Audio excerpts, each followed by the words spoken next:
Good afternoon, everybody. Welcome to our presentation today. As you might have seen, the name of the presentation is Game Plan to Financing Your Undergraduate Studies. There is a lot of interest in this topic, and we're sure this will be very helpful for you. First, we're going to go over the agenda. This is what we're going to cover during this presentation. I'll try to do it as slow. I'm sorry, excuse me, because this is moving. I try to do it as fast as I can because we have very limited time. So the first thing we're going to study is the terminology. Oops, sorry. Types of financial aid, types of institutions, in-state tuition versus out-of-state tuition.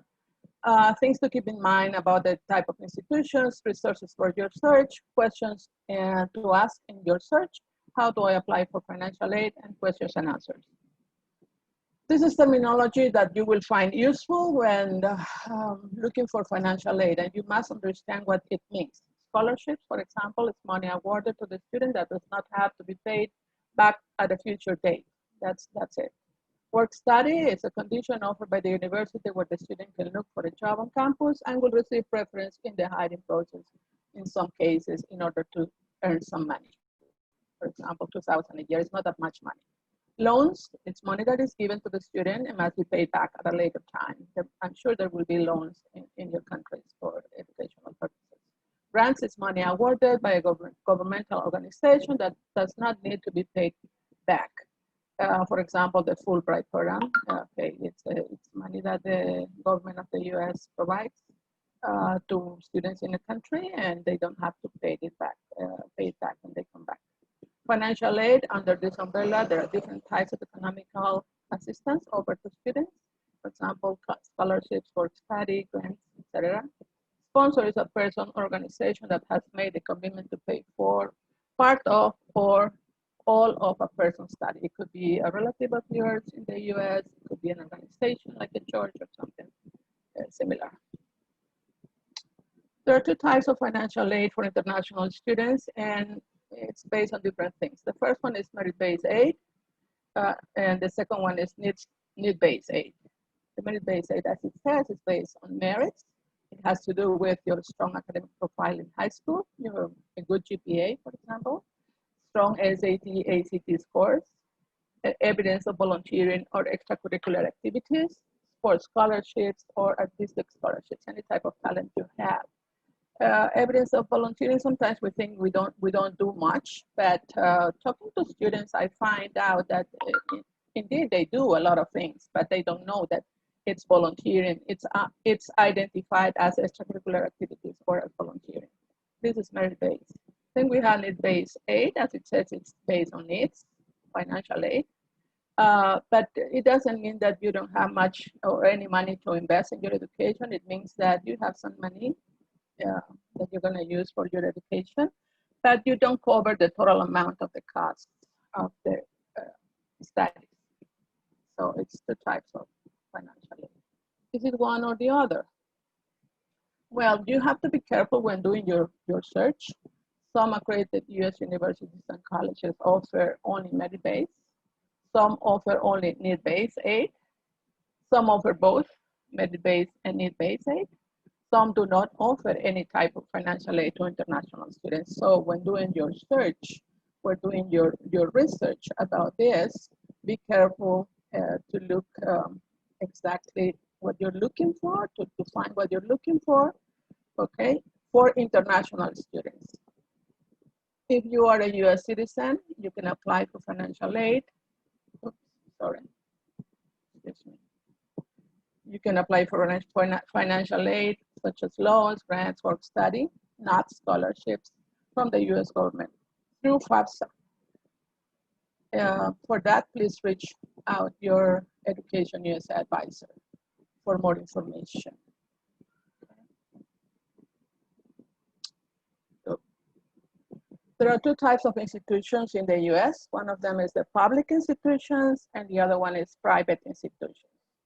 Public institutions are institutions that, or universities and colleges that receive funds from the government, state and national. That includes community colleges and four-year institutions.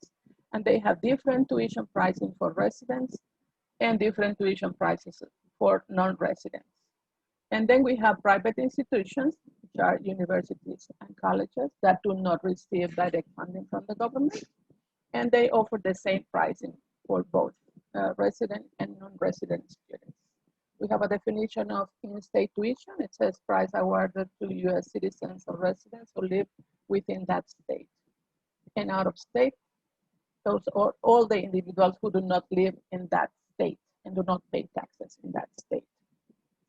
So that is important at the moment you decide where to look for financial aid. Okay.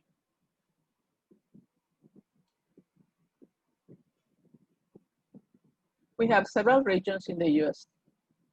You can see them in colors. Excuse me, I'm gonna move this just a minute. Okay. To see the comparison, for example, in a large public university in Ohio, in-state tuition and fees is $11,518. And the out-of-state tuition and fees is $33,502. So you can see the difference, right? In-state tuition and out-of-state tuition. So out-of-state tuition would be international students. Okay, that's what you would pay as an international student. However, the room and board does not have a different price for residents versus non-residents. But it is cheaper if you study in a city or in a state where the cost of living is lower. Move to the next one. Here we have a comparison. You know, most people want to study in Harvard, but I want you to see the comparison between these three types of institutions we have here. Harvard is a private university. Look at the cost of tuition, the room and board, the books and materials, travel costs, personal expenses. The total is $80,041. At the University of Arizona, which is a public university, the tuition and fees is lower, $36,800. Look at the rest of the costs. All of them are lower. And the total cost is $54,500. Okay, this is a public university. Oops, sorry.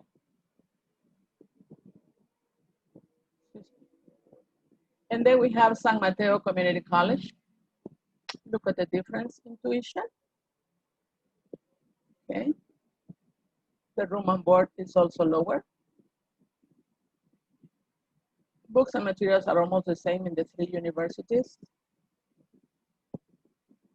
And the personal expenses are higher at the community college, but the total cost is still lower than the other ones. So we have these three options. Which ones would you like to attend? Okay, so you have to take into consideration all of this. Okay, it says some, not all private universities can give need-based aid to international students. So when doing your research, pay special attention to that. Is my university offering any type of need-based financial aid or not? If it is not, there's no case in, including it in our list of universities of our options. Then we have public universities, like the University of Arizona, as you can see. It says public universities cannot give need-based aid to international students. A full scholarship from a public university is not available or is not common. Okay, it's not common that it is available. And at San Mateo Community College, okay, the costs are lower. They do not offer many scholarships, and the scholarships they do offer are for low amounts, okay, not large amounts. However, it is still cheaper to study at a community college, so consider that. There are different resources you can use for your search. One of them is our website, educationusa.state.gov. You can find an advising center and look for assistance. Okay. You can use your 5-step study, step 1, and define your priorities. It is important to be clear on what our short-term goals and our long-term goals are. So I would advise that you use this worksheet. You can also do search in this search engines such as Peterson's, the College Navigator, Princeton, College Insight, CAPEX, or the institution's website. Yes, where you can find the most up-to-date information. Sometimes the information is not updated in this search engine, so it's better to double check the institution's website. But I would say that the most important advice I can say is find an advising center near you. Okay, for that, go to our website. We are open to do one-on-one sessions and group advising sessions. Okay, so what do I do to record my options? This is something we usually do in our group advising sessions. Okay, you have to create an Excel with the following categories and fill the Excel with the information you find while looking for schools. Like, for example, the location. Is it public? Is it private? The size of the class, the number of students, and the size of the university also, excuse me. Measures of interest, the total cost for 1 year tuition, room and board, health insurance, books, personal expenses, the maximum amount of scholarships offered, okay, and the potential cost covered by my family. Okay, this is something you have to decide together as a family. You can have a meeting with your parents and say, okay, I want to study here. How much can you invest in my education? Education is an investment, it's not an expense. Another thing you should record in your chart, in your Excel chart, is the deadline. Is it early action? Is it early decision? So check all the deadlines to apply and make sure you comply with everything before the deadline is due. What are the possibilities of taking an English test in your city or in your region, in your area? Okay, what's the minimum score requested by the university? That is very important. Also, if the SAT or the ACT are required or recommended. All of this information can be found in the engines, in the search engines. When you use the search engines, you can find all of this information there. What's the score range for typical students? Well, if they request a SAT subject, or if it's only recommended. Okay, the application platform, if it's the common application, coalition, etc. What's the application fee? And reasons why you like this university. Some of the reasons could be research opportunities at undergraduate level, engineering program that requires internships, the location. It could be a summer program in another institution, in another university, in another country. Those are reasons why you could like, or you would like the university. And I was gonna say something else. Sometimes there are application fee waivers, so you should check with the admissions officer if that is available for that university. And in the search engines, when you do your research in the search engines, well, the ones that I have used, I have found the number of students that applied to the university, the number of students that were admitted at the university, what the TOEFL score of those students was, what the SAT or the ACT of the students admitted was. So if you're gonna take this test, make sure that you get those scores if you wanna attend a specific university and get financial aid. Okay, so these are questions to ask in your search. First, does the university offer scholarships for international students? Because sometimes we just go to the website and we don't check for international students, but for American students. So make sure that you check that if the university offers scholarships for international students. What types of scholarships the institution offers? Is it need-based or is it merit-based? Do I meet all the requirements for that? Okay, if it is merit-based, how much? And what's the maximum amount? It might not be the complete amount, okay, because some universities have specific policies for that. And number 4, if need-based aid, what is the maximum amount? Okay. And all of that, remember to record it in your chart, in your Excel chart, so you have a big panorama of what the university that you have chosen offer. Okay, I get a lot of questions about, Ivy League institutions. And the first question that I asked them, can you afford it? Are your parents willing to invest in your education that amount of money? Okay, because you have to be realistic about that. Let's check. It says, the total estimated cost, for example, for 1 year, tuition, books, health insurance, etc., it could be $60,000. The maximum financial aid that they provide is $45,000. So the student's contribution, the family student contribution would be $15,000. In the other case, the total estimated cost is $25,000 per 100. The maximum financial aid they give is $1,500, and the family contribution would be $23,900.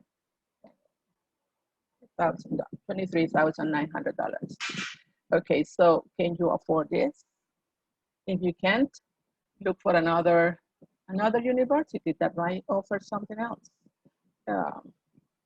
Unfortunately, that this is how it works, but I'm sure there is something for everybody. You know, it might not be your first choice, but it could be one of the choices on your list. That's why it is important to have this Excel chart. Okay.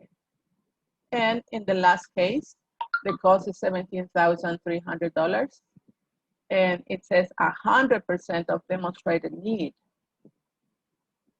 And the family student contribution will be depends on what they consider my need to be. So they will ask you for documents such as income tax forms to decide that to make, because they will have to analyze your situation, your economical situation, and decide on if you really need that assistance.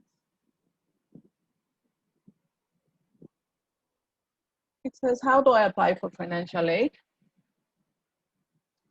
First thing, repeating it, when you are researching universities, make sure to note how they award financial aid, okay? Most institutions will automatically consider you for merit-based aid if offered to international students. Okay, when you apply, they study your documents and your application, they read your essays, etc. Okay, they will automatically consider you for merit-based aid if you meet the requirements for that. Okay, for universities who offer merit-based aid, they will probably ask you to fill out the CSS profile, an economic portal where you will fill out information regarding the earning versus expenses for your family in the last calendar. Exactly. So that is proof of your family's income, and that will determine how much need-based aid they can offer, if they do. And it says if a university has a special full scholarship program, they may have a separate application for this program. Yeah, you have to do your research. When doing your research in the chart, you can record that. They do offer full scholarships, or they do not offer full scholarships. They only offer partial scholarships. First thing, reach out to your Education USA advisor to see what kind of financial aid opportunities in your country there are in your country, okay? Because that could be something specific per country. Second, look for a sponsor, do fundraising in your city or in your country. As I said before, a sponsor could be one of your relatives. It could be a church. It could be a company. It could be another organization. Okay, so you can look for sponsors. For example, if you're a woman, you're going to study engineering. The American Association of University Women offers scholarships. Okay, so they could be a sponsor for you. The OAS has some scholarships for Latin American students, so they could be a sponsor for you. In my country, I'm from El Salvador, we have a special program called FANTEL program. FANTEL offers scholarships to study abroad, so it depends on the country, so do your research, please. And another source of financial aid could be a loan. The ROW fund, the OAS, offers a loan for $15,000 interest-free. For $15,000, it's an interest-free loan for most students in the Caribbean and Latin America. And you can check that at the OAS website. And then there are some other resources to look for additional funding. These are some of the resources that are available. Or it could be, if we're talking about loans, it could be a local bank loan. Okay, most countries have special lines in their banks for educational purposes.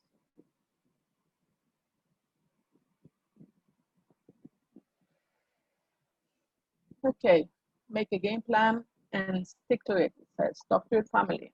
This is something I already mentioned. How much can your family pay each year for your education? This is something you have to discuss with your parents. And make sure that you talk about the wonderful opportunities you will have if you study in the US. You will return to your country with practice. You will have access to so many resources at your universities. You will be more competitive. Your English will be better, etc. There are so many things that you can say to convince your family to send you to the US to study. Second, research your options and choose realistic options. We advise that you complete that Excel chart with at least 10 university options, okay?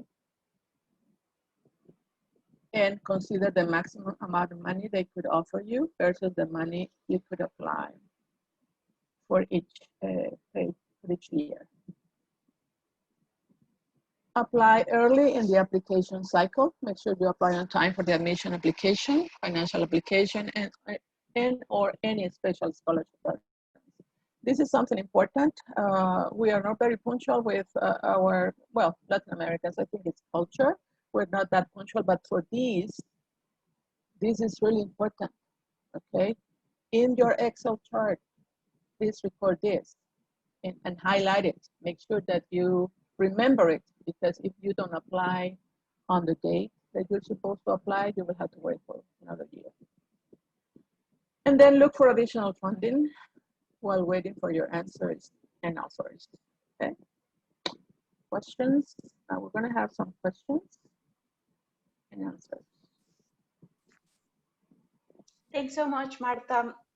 We got a lot of questions, and maybe one of the ones that kept coming up is, and I think we covered it, but if you could say in a nutshell, how can an international student obtain a scholarship? What is that like? What does that mean? As an international student, you have to be competitive if you want to have access to merit-based scholarships. That means good GPAs, good SATs, good ACT scores, good TOEFL scores, a lot of extracurricular activities, and what else can I say? Yeah, that's mostly what it means for merit-based scholarships. For needs-based, you have to have a clear idea of how much your family can invest, and from that, you can start looking for options that about universities that can offer to complement that need. Okay, so that's in a nutshell. Mhm. Thanks, Marta. And another question regarding that. In a full scholarship program, do I have to pay something? Of course, there are hidden expenses there. For example, the airfare, that's not included on the budget that the universities present in their website. Okay, so you have to be ready for that. Make your budget ahead of time so that you don't have any surprises. The TOEFL test, for example, you have to pay to take the TOEFL test. The ACT, the SAT, you have to pay those fees. That's not included on the budget. And also, let me see what else.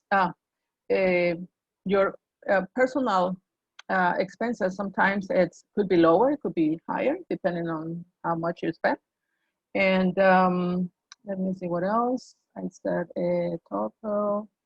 Oh, sometimes even clothing, you know, we don't have winter boots, for example, and you need to buy them, and that's not included in the budget. Okay, so things like those. Mhm. Absolutely, thank you. And another question, how can I know beforehand if they can give me 100% demonstrated need? Oh, wow. Well, as I said, you have to prepare the documents they will ask you, they will request. And the proof that you need, that you would need 100% would be your income tax forms from the 2 previous years. That way the university can see how much your family can make or make per year, and if they have the availability to pay.